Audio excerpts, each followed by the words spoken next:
UPSC civil service mains के exam शुरू हुए हैं आज से, यानी कि शुक्रवार से। ये एसए पेपर सबसे पहला रहा जिसकी शुरुआत हो चुकी है और जिसमें एस्पिरेंट्स को अपनी एक सामाजिक सोच, समझ और एक साइकोलॉजिकल एंगल के जरिए अपनी सोच को दिखाने का जो मौका मिला है, कैसे यूपीएससी मेंस में उन्हें प्रदर्शन करना है। टोटल 8 टॉपिक्स दिए गए थे जो कि 2 सेक्शन में, सेक्शन ए और सेक्शन बी, ये दोनों में अलग अलग डिवाइड था। अब जिसमें उम्मीदवारों का हर सेक्शन में कम से कम मान के चलिए कि एक एस्से लिखना था, जिसमें हर एस्से 125 मार्क्स का था और इसकी वर्ड्स की लिमिट भी 1000 से लेके 1200 कुछ समथिंग थी, यानी कि 1000 से 1200 के बीच ये वर्ड्स की एक कंटिन्यूटी रहती है। और जिसके बीच अगर देखें तो 250 मार्क्स का ये पूरा एक पेपर होता है।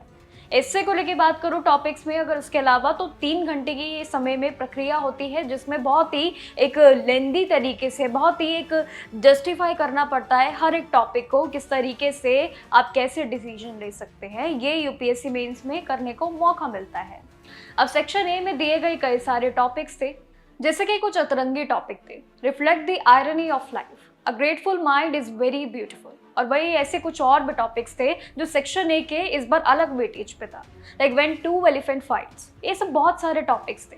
इसी तरीके से सेक्शन बी भी बहुत ही अलग दिखा, जो कि अतरंगी बेशक था बट बहुत सिंपल भी था, like nature is the symbol of the spirit, और साथ ही a well educated mind will always have more question than answers. बहुत सारे क्वेश्चन के अलग अलग इस बार जस्टिफाई करने के वो सभी सवाल दिखे यूपीएससी मेंस में, जो हर एक एस्पिरेंट के लिए कहीं ना कहीं उसको जस्टिफाई करना किसी के लिए सिंपल था और किसी के लिए टाइम के हिसाब से थोड़ा सा मुश्किल हुआ।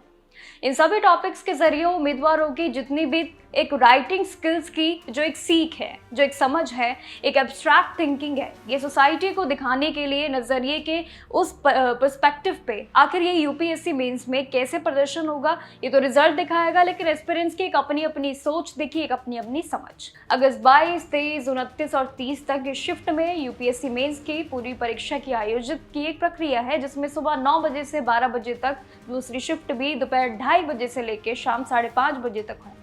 अब 22 अगस्त को जो पेपर रहेगा वो जनरल स्टडीज का रहेगा, पेपर 1 और 2 का, और जिसमें 23 अगस्त को भी जीएस पेपर का ये रहेगा एग्जाम। 29 अगस्त को भी इंडियन लैंग्वेज और इंग्लिश के पेपर्स होंगे।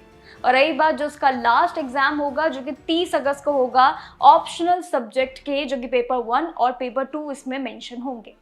अब देखिए, कमीशन के सभी उम्मीदवार ये भी इस बार जरूर सलाह दी है स्पेशली एस्पिरेंट्स को कि एग्जाम के लिए, सेशन के लिए अपने साथ 2 रीसेंट पासपोर्ट साइज आपकी फोटोग्राफ जरूरी होगी। वो एक काफ़ी बड़ा नियम है इस बार सभी के लिए। यूपीएससी जैसे कि परीक्षा मानी जाती है कि ना तो इसमें कोई धांधली होती है और ना ही इसमें कोई ऐसा नज़रिया देखा जाता है जिसमें यूपीएससी एस्पिरेंट्स के लिए मुश्किल हो, जैसे कि आज की परीक्षाओं में हो रहा है। आजकल नीट की, कई सारी झारखंड की परीक्षाएं भी आप देख रहे हैं जिसमें लगातार आंदोलन चल रहे हैं, लेकिन वहीं पे यूपीएससी का जो पूरा एक स्ट्रॉन्ग पूरा एक फंक्शन है वो बहुत ज़्यादा है।